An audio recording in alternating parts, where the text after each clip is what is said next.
খালি চুলিকে আমি পারি না। না ওই ও সুদে টাইম নেই পোলার মারা যাওয়ার পর আমি ভাইকে করছি আর ভাল লাগে না হইলো আগের না জোর পাই না পোলাটারে বিয়ে হরাম খালার বলায় কোনো কামই করে না। এখন এই যে এই গরমের ভিতরে আমের কষ্ট হয় না?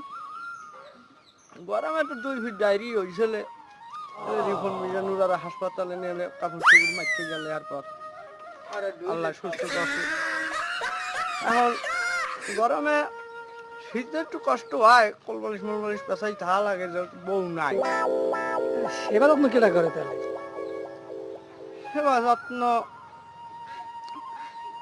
কোনটা কষ্ট পাইলাম ওই সেবা যত্ন কথা হই না। এখন সেবা যত্ন হয়েছে আয় বাড়ির পাশের ভাবি সেটাই করে। এখন যা চাই হাত আর দেয় না।